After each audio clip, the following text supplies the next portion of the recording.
Brothers on the wheel, welcome back sa ating motorcycle review. For today's episode mga brothers, kasama natin ngayon ang Venture 150 ng FKN Motorcycle. At isi-share ko sa inyo, nagamit ko ito for 1 week dito sa Zambales. Kaya let's go sa go! Get ready, drop the beat. Flex it.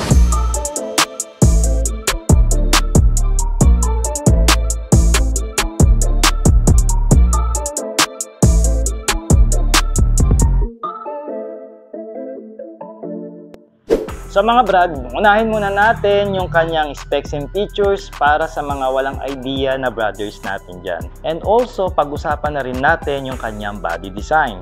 Una sa lahat, dito sa kanyang front facing, meron tayo ditong adjustable windscreen. So ito yung nagre-represent ng pagka-adventure scooter niya.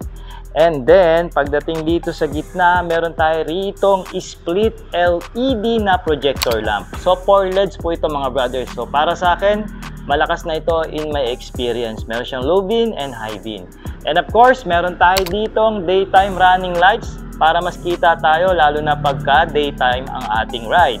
And also, meron tayo ritong water style na turn signal lights. Maganda yung transition yung turn signal lights nito dito sa harapan.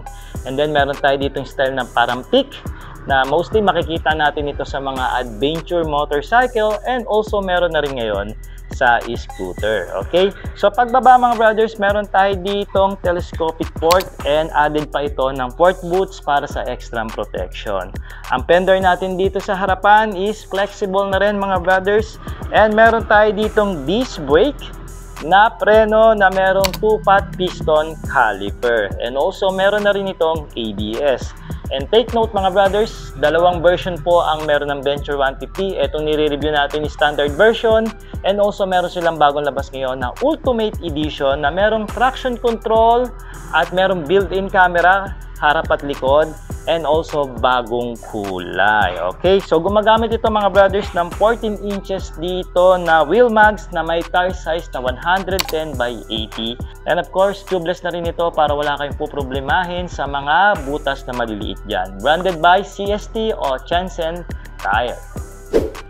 Dito naman mga brothers, sa side profile, mas madidistinguish mo yung kanyang pagka-adventure scooter mga brothers. So meron tayo ditong dalawang option pagdating sa ating stepping board. Meron tayong standard and also meron tayong cruising style. Okay? So maganda rin yung tapakan ng ating pillion dito. Aluminum na yan mga brothers. And I like the design in here. No? Plastic po yan na fairings. No? It represent na parang rugged look yung ginawa nilang decals dito.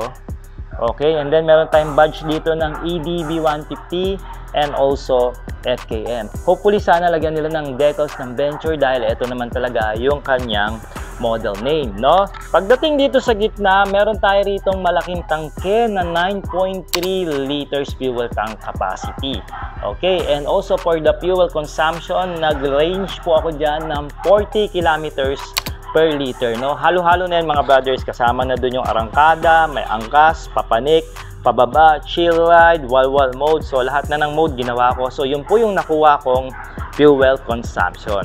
Pagdating naman dito sa ating upuan, meron tayo ritong malapad and very generous na seat setup. Okay, yung upholstery niya makapal, single tone, and then meron tayong dual stitches dito na napakatibay ang pagkakagawa. Ang gusto ko pa dito, hindi pantay yung pillion section, so mas mataas siya. So kung in my experience na nakaangkas ako dito, mas kita ko o nakakakita pa ako sa aking field of view. Hindi ako masyadong natatabanan ng rider sa unahan. And also hindi kayo basta-basta magkakauntugan ng helmet sa mga sudden brakes. Then meron tayo ritong solid na grab bar. And advantage pa nito mga brothers, pwede mo na siyang kabitang kagad ng top box. So provision na siya para lagyan ng top box. Hindi ka na magpapagawa ng mga customized bracket para makapagkabit ng iyong top box. Okay? So going naman dito sa kanyang cockpit, meron tayo ritong naked handlebar na setup. Ito naman yung typical na makikita natin sa mga adventure motorcycle and also pati ngayon sa adventure scooter. Basic switches, meron tayo dito like horn, low beam, high beam, left and right, flasher, good thing, ordinary na handle grips, and also bakal, na N-bar. Alright, para pag natumba tayo, meron tayong protection kahit papano. So meron tayo ritong stock na standard na side mirror. Okay na ito sa akin, goods na yan. And also yung kanilang trademark na adjustable na brake lever. Meron itong adjustment for the 4 levels na depende sa inyo kung gaano kalapad yung inyong kamay. And of course, yung preno nito meron na rin park lock features para kung sakaling magpapark kayo sa mga pasubsob o pababang daanan na hindi babagsak ang inyong motorsiklo. Going dito sa kanyang meter panel, mga brothers, ito yung isa sa mga nagustuhan ko dito kay Venture. Napakalaki ng kanyang display. Nasa 7 inches yung kanyang display, mga brothers. At makikita natin dito yung kanyang mga indicators, left and right, ABS, low beam, sensor key, engine check. Anyway, punta tayo dun sa kanyang display. Meron tayo ritong RPM na makikita and also yung ating speed meter, kilometers, no? Yung trip meter natin, engine temperature, fuel meter, clock, and also yung environment temperature kasama na rin dyan. Alright, doon sa Ultimate Edition, doon ma-access natin doon yung camera at mga kung ano-ano pa ang option. I think meron din atang Bluetooth connectivity yon. Alright mga brothers, going naman dito sa kanyang under seats. Ayan, hindi naman ganun kalakihan yung under seats niya kumpara sa mga ibang adventure scooter, especially doon sa ADV 160 na kinumpare natin siya. Pero makakapaglagay pa rin kayo dito ng half-face helmet and also yung mga essential na gamit na kailangan nyo sa pag-ride, especially pag long ride. Okay, nandito yung chassis number niya. And not to mention pala na meron itong 775 na seat height. So, friendly user na ito pagdating sa kanyang seat height. And also, merong ground clearance na around 165. Mataas na ito kasi typical mga ground clearance ng scooter is 140. Dahil ito is adventure scooter, so tinaasan pa nila ito para hindi tayo masyadong nahihirapan kung dadaan tayo sa mga malalalim na lubak o yung mga matataas na humps o yung katamtaman na baha. So, kayang-kayang madaanan ng scooter na ito. Especially yung kanyang setup ng muffler dito, naka-upright ito. So, hindi ito basta-basta aabutin ng mga baha. Okay mga brothers, going dito sa rear, meron tayo ditong B-shape na style na taillight. Sabi nga ng kapatid ko, parang logo daw ni Wonder Woman. Pero ito yung represent ng kanyang model na Venture 150. Napakalakas ng taillight nito. At the same time, meron tayo ditong flexible turn signal lights na LED sa likod. Di naman masagwa, sakto lang naman din. And sabi ko nga sa Ultimate Edition, merong camera rito sa rear. Yung fender natin dito sa likod, napaka-solid at very stable, no? Nakadebaso tayo dito na shock mga brothers. I'm pretty sure na ito is air shock, no? Kung hindi, oil type ito. Hindi naman sa akin sinabi. Pero maganda yung kanyang pre-play nito. Mamaya pag-usapan natin yan. Non-adjustable po yung twin shock nito sa likod. Meron tayo ritong tire hugger. So, hindi basta-basta marurumihan ang ating underneath and also yung mga components doon sa makina, especially yung injector niya. Alright, so meron tayo ditong malinis na air filter at may badge ng 4-valve liquid cooled. And then yung panggilid natin dito, solid din yung pagkaka-plastic, may cover siya. So ang okay pa dito, solid yung pagkakapintura niya na matte black. Yun lang mga brothers, wala na siyang kickstart dito sa makina. Okay? Then going dito sa preno, meron tayo ditong disc brake sa likod and may features na rin ito na ABS. Sabi ko nga sa Ultimate version, meron na siyang traction control. And then meron itong 13 inches wheel mags na may tire size na 130 by 70. Tubeless na rin yan and also branded by CST. And not to mention mga brothers, naka-dual sports nga pala yung gulong nito, meaning pwede nyo siyang isabak sa mga uneven roads o yung tinatawag nating off-road. Alright mga brothers, pag-usapan natin yung pinakapuso ng scooter, ito nga yung makina. First of all, this is 150cc single cylinder, single overhead cam na dalawa yung valves niya and also liquid cooled ito mga brothers dahil mataas yung kanyang compression ratio. Fuel injected na rin ito mga brothers kaya sigurado namang may lakas and also meron itong katipiran sa gasolina. And by the way mga brothers, yung Venture 150 Ultimate Edition meron na rin pala yung hybrid assist. Pag sinabing hybrid assist mga brothers, yung hybrid po is tumutulong sa arangkada ng 0 to 3 seconds na takbuhan, no? So yung hybrid is yung starting motor po doon. So nakakatipid tayo sa gas pagdating sa fuel consumption and 3% yung dagdag na power nun to 0 to 3 seconds na arangkada. So yun po yung hybrid. Anyway, may power ratio po ito na 12.1 kilowatts pagdating sa kanyang dulo. And kaya naman itong umarangkada ng 16.7 Newton meter of torque pagdating sa kanyang power ratio. To weight to power ratio, parang hindi ko ramdam. Kasi may kabigatan nga ito. Mabigat ito ng 20 kg pagdating sa ADB 160. Pero hindi ko yun masyadong ramdam nang binaneho ko parehas itong scooter na ito. Alright mga brothers, kung kayo tatanungin, nagustuhan nyo ba ang body design and specs and features nitong Venture 150 ng FKM? Comment down below. At ngayon naman mga brothers, pag-usapan natin ang performance nitong scooter na ito. Kaya tara! Una sa lahat mga brothers, pag-usapan natin yung acceleration and vibration nitong Venture 150. Nung nagamit ko siya for 1 week, masyado akong na-surprise nung na-test ko yung kanyang acceleration. Para siyang hindi nalalayo sa Pyro 175. Pero ito kasi, the more ina-accelerate mo siya, the more na pumipino yung kanyang takbo. No? Hindi katulad kay Pyro, mas lalong nagagalit. Ito naman, pag ina-accelerate mo siya, mas lalo siya nagiging smooth at matatag tumakbo. Hindi ako hirap pagka meron akong kinakat o nag-overtake ako ng sasakyan. Kayang-kaya nitong scooter na to kahit meron akong angkas na may weight na 48 kg, which is yung aking anak. And then sa dulo mga brothers, hindi ko siya na top speed since wala talaga ditong mga straight line o straight road, no? At napakadelikado yon. Pero ito yung video ko na pinatakbo ko siya ng 0 kilometers to 100 kilometers.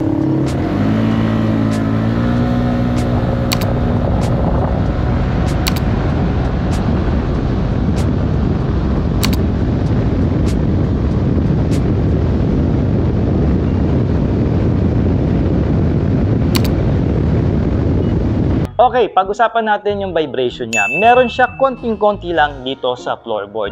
And I think, given naman yon dahil yung makina nito malapit sa floorboard. Sabi ko nga, kung naghahanap kayo ng smooth na motorsiklo, mag-e-bike na lang kayo para wala kayo maramdaman na vibration. Okay, so pagdating naman sa kanyang suspension, isa ito sa mga nagustuhan ko kasi kahit gamitin ko siya sa on-road and off-road na lugar, hindi nagbabago yung kanyang performance niya.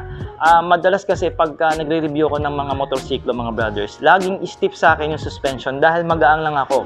52 kg lang ako mga brothers. Kailangan ko pa i-angkas yung aking anak para maramdaman ko talaga yung play ng suspension. Pero dito kahit solo ako, maganda yung laro ng kanyang front and maganda yung kanyang laro ng kanyang rear. So maganda yung chemistry nila. Lalo na pag-angkas ko yung anak ko na may weight nga na 48 kg, doon ko na mas lalong nararamdaman yung gaang o yung laro ng suspension na ito. Para ka lang dinuduyan. Sa suspension, kahit hindi ka na magpalit dito mga brothers, kung maselang ka, marerecommend ko ito. Alright? So pagdating naman sa kanyang preno, wala akong masisay kasi disc brake harap at disc brake yung likod. And also confident ako mamreno dito kasi meron siyang ABS.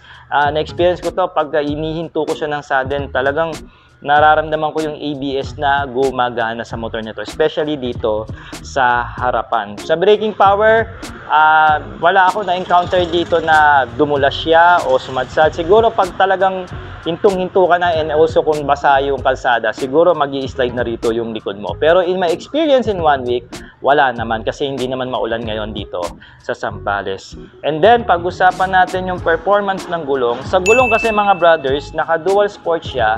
Pero, yeah, okay naman sa mga espalto kasi natatakot na iilang ako pag mga dual sports. Pagka mga espalto kasi daanan, makikinis. Pag binabanking mo, dumudulas.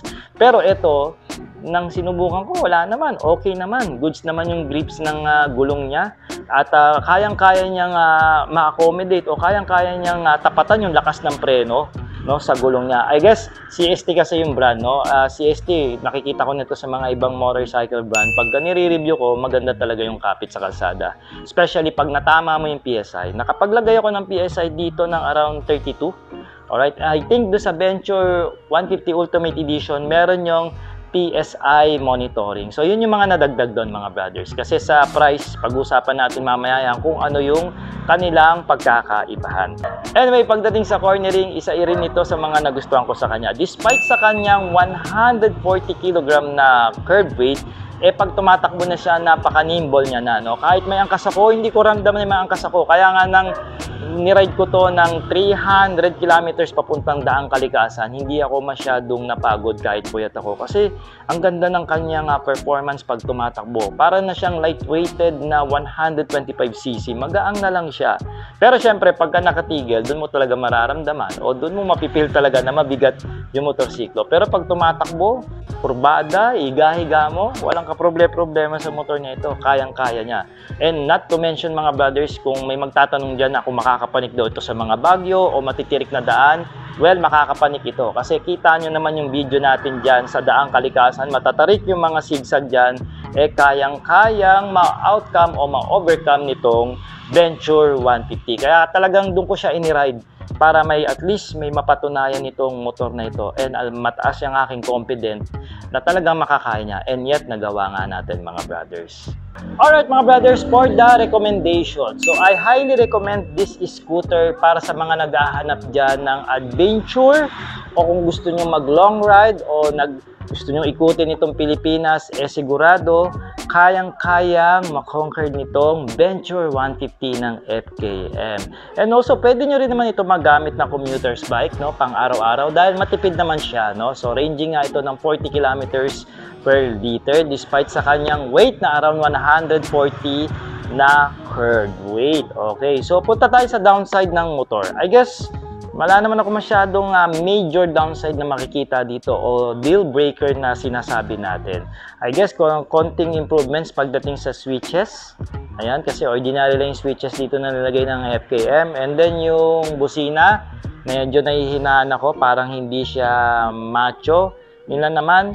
And I guess yung weight niya na merong around 140 kg, I guess mag-adjust talaga kayo dito, lalo na kung mga baguhan kayo pagdating sa motorsiklo. Okay? Pero kung sa mga sanay na, hindi naman masyado itong factor sa inyo. And also, sabi ko nga, power to weight ratio, hindi mo naman mararamdaman na mabigat talaga yung scooter once na tumatakbo ka na. Yun lang pagka nakatigil and also pagka sa kanyang slow speed. By the way mga brothers on the wheels, dito na magtatapos ang ating review dito sa Venture 150 ng FKM. Sana po nagustuhan nyo at nagkaroon kayo ng idea. And also sa mga naghahanap ng helmet para sa ganitong klaseng scooter o adventure scooter, I highly recommend na bumili po kayo nitong Mokem helmet from Thailand. This is a new shape, no? Ito po yung adventure helmet nila. Tawag po dito is Pass Camo. And meron tayong dalawang kulay na gloss kung ayaw nyo yung ganitong matte finish, no? Pero meron itong price na 3,150 and then discounted po ito ng 20% pag bumili kayo. So yung shop po nila is located sa Bineli, Caloocan dahil sila po ang distributor ng helmet na ito. So bilisan nyo na mga brothers kasi to be announced po yung 20% off niya, no? So babalik na naman sa original price. Okay mga brothers, so pag-usapan natin yung presyo. Etong standard version, meron itong price tag na 143,000 in cash price. And then yung Ultimate Edition ng Venture 150 na meron traction control, camera, harap at likod, tire pressure monitoring, apps connectivity, and so on. Meron siyang price tag na 166,000 pesos. So, almost nasa 22,000 yung kanilang price different. Okay. Pero para sa akin, okay lang naman yun kasi yung dinagdag na features naman doon sa Ultimate Edition napakaganda. And of course, napaka-safe pagka ginagamit na natin yung scooter. Okay. So, mga brothers on the wheels, maraming salamat po sa pagsama nyo sa ating test ride review. Until next time. So, this is Ark of Sork Moto. Ride safe and cheers!